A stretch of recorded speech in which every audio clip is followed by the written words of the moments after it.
got a problem, Marjorie? Oh, hello, you two. Yes, I have. It's these flowers.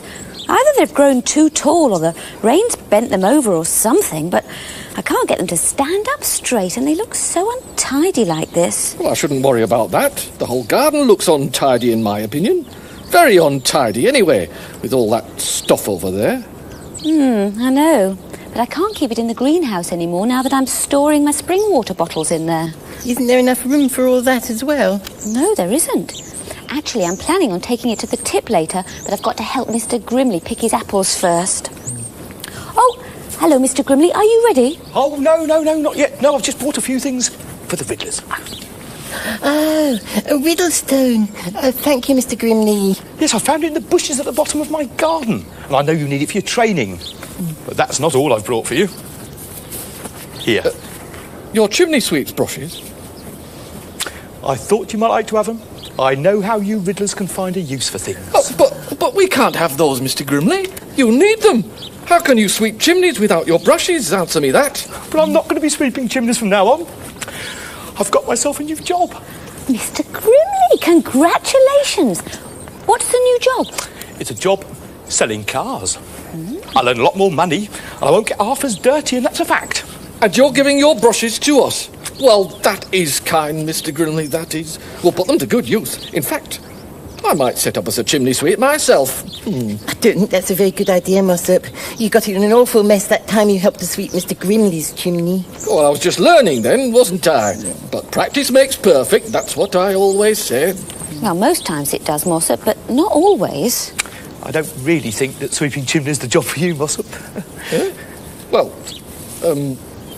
it's worth thinking about any road up. And if I do decide to do it, I've got these brushes. Thank you very much, Mr. Grimley. And thank you for bringing the Riddlestone. Shall we see which of Aesop's foibles is in this one, Mossop? That's a good idea. You've got the stored, haven't you, Mr. Grimley? Yes, here it is. Right, see if you can spot the moral in this one, Tiddler. Go ahead, Mr. Grimley. Ease up. Ease up. Tell us a story, do.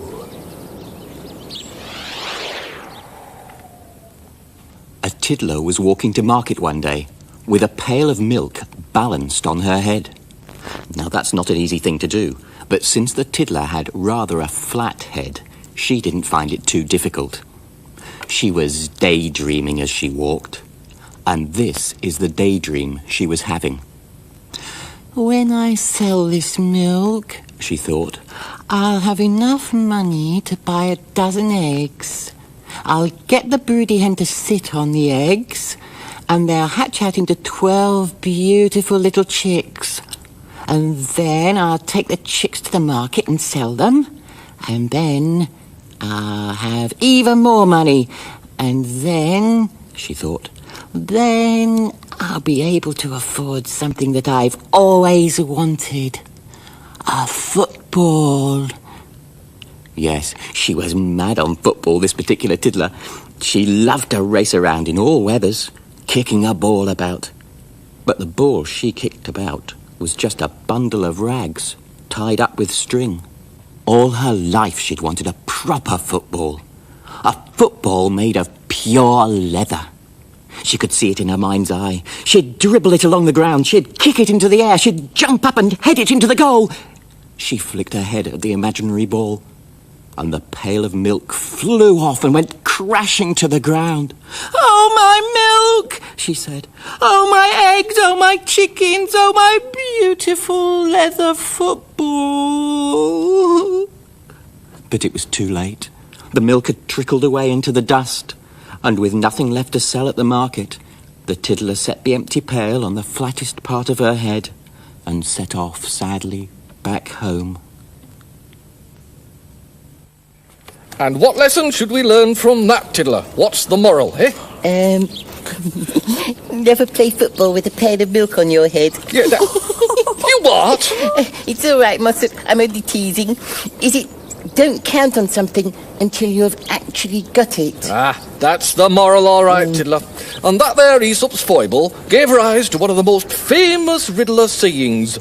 Don't count your chickens before they're hatched. Oh, that's a very famous human saying too, Mossop. Is it, Marjorie? Well, you human persons must have pitched it off us Riddlers in that case. Well, whoever thought of it first, it's very good advice. I mean, supposing Mr. Grimley had given up his job as a chimney sweep before he'd got the other job. Now, that would be a very risky thing to do. Well, not that risky, Miss Dorr. I mean to say, well, I have been promised that job. Well, not exactly promised, but, well, it's fairly certain. Quite certain. Well, I hope so. Mr. Grimley, do you mean to say you haven't actually got the job for sure yet? Well, I suppose that's what I do mean. Wow. If I were you, I wouldn't give up the job as a chimney sweep until the job selling cars is yours for certain. But it's too late, Miss Dorr. I've already quit my job as a chimney sweep. But it doesn't matter. You wait, I'll get that job. I'm very good at selling cars. Have you ever done it before, Mr. Grimley? Well, no, but there's nothing to it.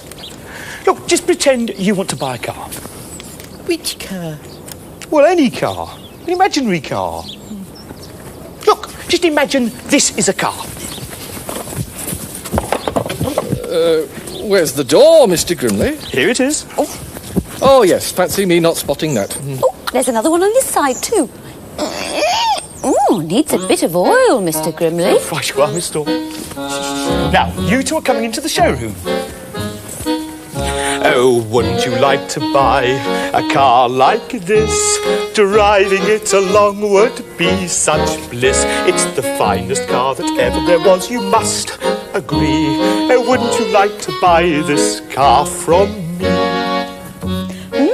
A singing car salesman. How unusual. Beep, beep.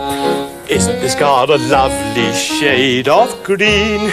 Isn't it the finest car you've seen? It's speedy, clean and hardly used, as you can guess. Oh, wouldn't you like to buy it? Do say yes.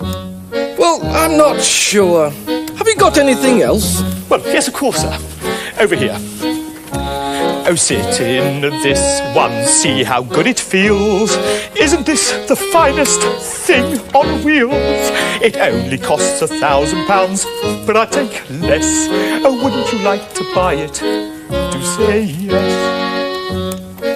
I think the first car was nicest. I don't really like the colour of this one. Oh, wouldn't you like to buy a car like this? Driving it along would be such bliss. It's the finest car that ever there was, you must agree. Oh, wouldn't you like to buy this car from me? No. Why not? Well, it's got a scratch for one thing. Completely spoils it, that scratch does. What scratch? I can't see a scratch. Just there, Mr. Grimley. Fancy you not seeing that? Well, that's not much of a scratch, is it? We soon fix that. Well, it's not very shiny, this car isn't. Not very shiny at all, in my opinion. Do you think it's shiny, Marjorie? Well, now you come to mention it, 'tis a bit dull. Oh, that's no problem. I can soon polish it. And it'll shine so much you'll be able to see your reflection in it. Now, if I do that, and I fix the scratch, would you buy it then? No, Why not? I can't drive. Oh, well, I hope when I get this new job all my customers aren't as difficult as Mossop. They couldn't possibly be, Mr. Grimley. And I do hope you get the job. So do I. Oh, I'm supposed to be getting a letter today. I think I'll nip home and see if it's arrived yet. Do keep your fingers crossed. Oh, we certainly will. Good luck. Wonderful things these are, Marjorie. You see, you've got this brush bit, which actually sweeps the chimney, and then you've also got these long poles, which you keep adding to the end to make the brush longer and longer. Shall I show you how? There you go. I'm sure you'll find a good use for them, Oh, Mossop. I'm sure I will, Marjorie. There you are, you see? Oh, hey, in fact, I've thought of a good use right now. Hey, why don't you take a couple of them here and put them next to your drooping flowers? And then you can tie your drooping flowers to them, and then they won't droop. What a good idea, Mossop. That's brilliant. There, I'll just put the pole in.